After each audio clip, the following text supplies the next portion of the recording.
A washing machine is supposed to be one of the simplest machines in your house. You load your clothes, press a button, and expect it to keep working for the next 10 or 15 years. But in the States today, that expectation is becoming dull, because many of the machines now rolling onto showroom floors were never truly designed for long-term ownership in the first place. They are designed to look impressive in the store. They are designed to meet efficiency standards on paper. And most importantly, they are designed to survive just long enough to make it through the warranty period. That is the factory lie behind the modern washing machine. The control panels are sleeker. The features are more advanced. But underneath the glass doors and touchscreen displays, the engineering priorities have changed in ways most buyers never see. Today we're going to break down exactly how that happened, why so many new washers fail in the same predictable ways, and the few buying strategies that can still protect your money. The pattern in the data. So how do we know this isn't just a handful of unlucky buyers posting complaints online? Because there is real repair data that shows the pattern. In February 2026, the appliance retailer and service company Yale Appliance published a reliability report based on more than 33,000 service calls across the washing machines they sell and maintain. Instead of relying on customer surveys or marketing claims, their method tracks something very simple: the service rate, which is the percentage of machines that needed a repair within the first year after purchase. Lower service rates mean fewer early failures. What makes this data interesting is not which brand finishes first, it's what the numbers quietly disprove. For years, many buyers have believed there's a simple solution to washer reliability: just avoid front-load machines and buy a traditional top-loader. But the 2026 dataset shows that assumption doesn't hold up very well. The average service rate was about 4.4% for top-load washers and 4.6% for front-load models. In other words, the difference is almost non-existent, which suggests something important: the reliability problems people are experiencing are not limited to one design or one brand. They are appearing across the industry, and when that happens, it usually means the real story isn't about a single defective machine. It's about what the factories are optimizing for when they build them. The factory lie. In the case of modern washing machines, that forces what I call the factory lie. The factory lie is the idea that today's washers are being engineered primarily to last longer or work better in your home. In reality, many of them are engineered to perform well on a completely different scoreboard, one defined by efficiency ratings, shipping weight, and feature lists that look impressive in a showroom. To understand that scoreboard, you have to look at the way washing machines are measured under US energy regulations. Manufacturers compete on metrics such as IMEF, the Integrated Modified Energy Factor, and IWF, the Integrated Water Factor. These numbers measure how efficiently a machine uses electricity and water during standardized test cycles. On paper, those metrics sound like a clear win for consumers. Lower energy use and lower water consumption are good goals. But when manufacturers compete to push those numbers as low as possible, it changes how the machines are built. The result is a machine that performs extremely well on efficiency tests, but it also becomes a machine that is far less forgiving in the real world. And once you understand that shift in priorities, the next part of the story starts to make sense.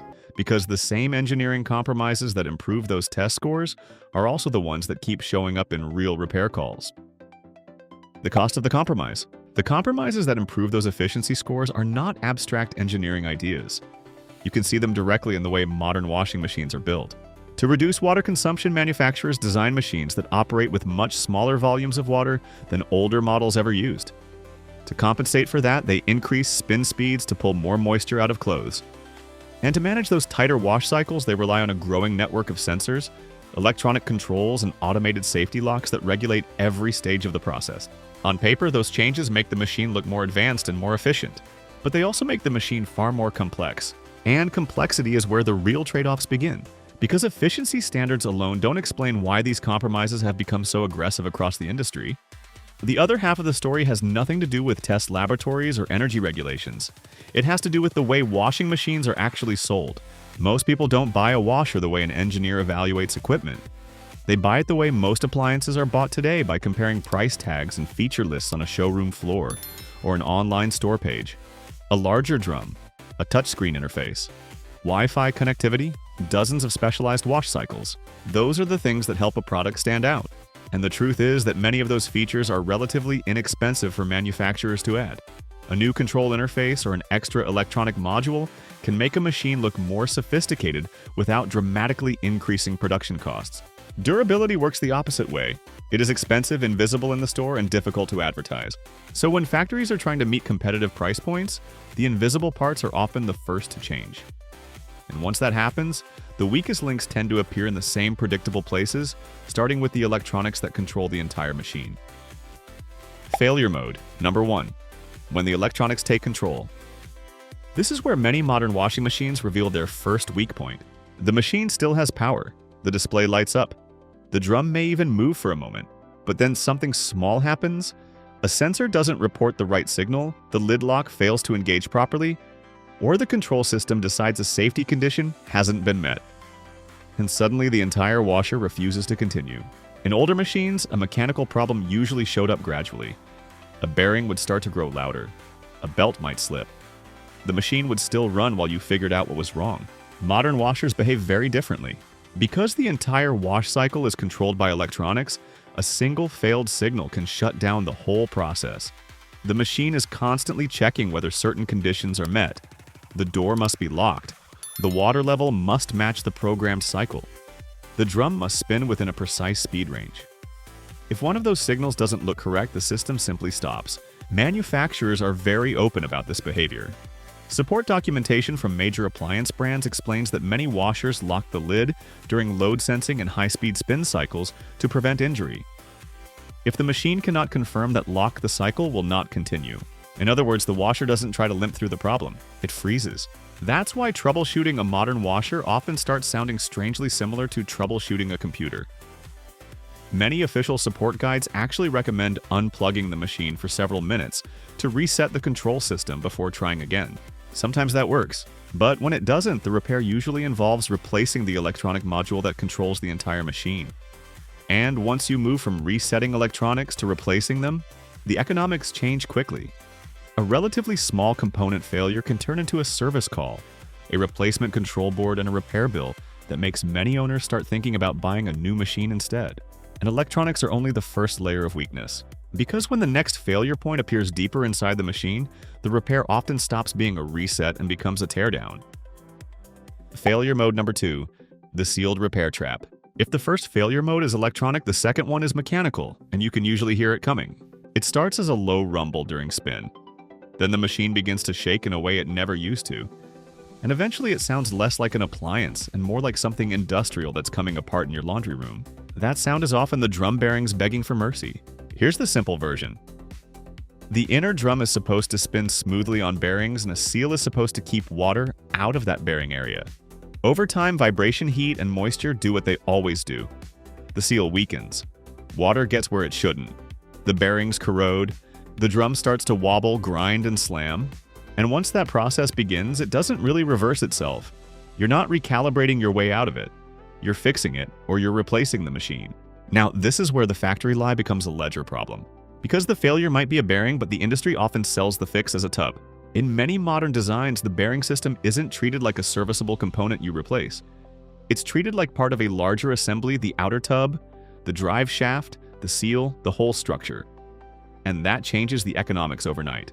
Instead of a small part and a straightforward repair, you're suddenly dealing with a heavy, oversized assembly, special order logistics, and a repair that requires tearing down most of the machine. And even if the part exists, the labor is the trap. This is the kind of job that turns into hours of disassembly panels off drum out.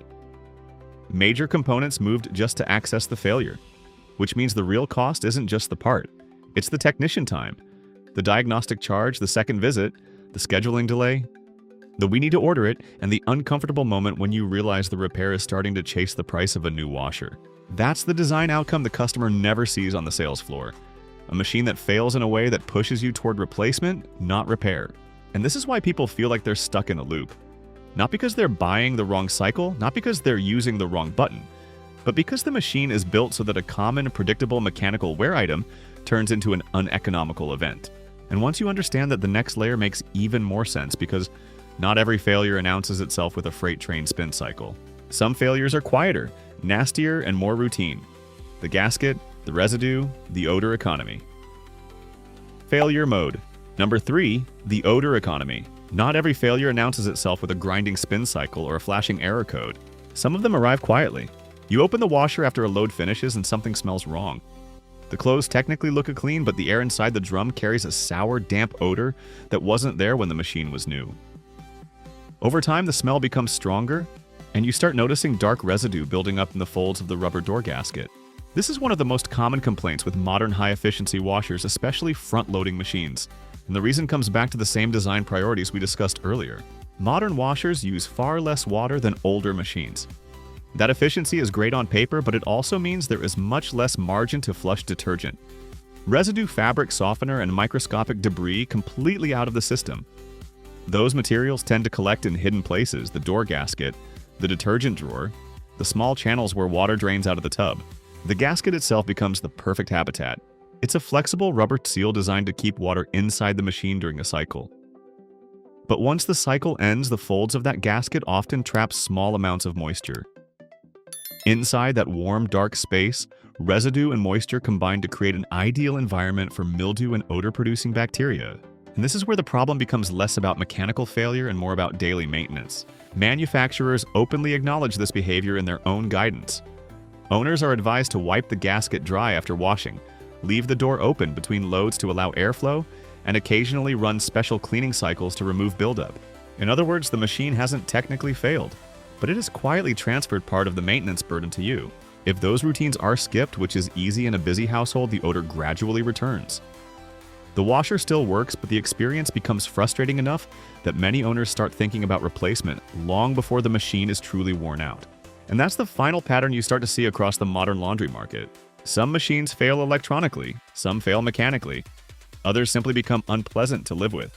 But in each case, the result is the same: a product that pushes the owner toward buying another one far sooner than expected. The auditor playbook. So after everything we've uncovered, the electronics lockouts, the sealed repair traps, and the odor economy, the obvious question becomes, what are you actually supposed to do when it's time to buy a washing machine? The answer is not to give up on washing machines. The answer is to stop shopping the way the industry expects you to. Most people walk into a store and compare washers the way the marketing department designed them, to bigger drums, brighter displays, more cycles, more technology. The problem is that none of those things tell you what the machine will cost to live with once the novelty wears off.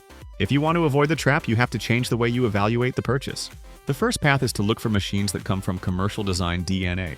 These are washers that trace their engineering back to laundromat or commercial equipment, where durability and serviceability matter more than flashy features. They tend to be louder, they often look simpler, but they are designed around the idea that the machine should be able to run thousands of cycles without constant intervention. The second path is to focus on real-world service rates rather than brand reputation. Instead of relying on advertising or nostalgia, some appliance retailers publish the percentage of machines they sell that require service within the first year. Those numbers don't tell the entire story, but they do reveal something important. Reliability varies widely between brands that appear nearly identical in a showroom. Looking at service data forces you to treat the purchase like a probability calculation rather than a marketing decision. The third path is the one many experienced buyers quietly choose: stop chasing the newest machine altogether. In many cases, a well-maintained used washer that has already taken its depreciation hit can be a smarter financial decision than a brand new model filled with electronics and cosmetic features. When a machine has already been running for several years without major issues, it has effectively passed a real-world reliability test that no showroom demonstration can provide. All three of these paths have something in common. They shift the focus away from appearance and toward ownership. The truth about modern appliances is that the smartest buyer isn't the person who finds the most impressive machine. It's the person who understands what the machine will do after the warranty ends. The only math that matters. So after everything we've uncovered, the lockouts, the sealed repair traps, and the odor economy, we arrive at the only calculation that actually matters. What does the washer cost you over time? Household appliance guides often estimate that a typical washing machine should last somewhere in the low teens in years. In theory, that means you should be able to buy a machine once and expect it to serve your household for more than a decade. But the modern ownership experience often looks very different. Imagine a washer that costs $700 or $800. If one of the common failures we discussed pushes that machine into an expensive repair, after only a few years, many owners choose the same solution the industry quietly expects replacement. By the time you add delivery fees, haul-away charges, and the lost time of dealing with service calls, that affordable washer can easily turn into 2 purchases over the same period. And that is how the math quietly flips. The most expensive washer is not the one with the highest price tag. It is the one you have to buy twice. That's why the smarter strategy is not to chase the most impressive machine in the showroom. It's to buy with the end of the warranty already in mind.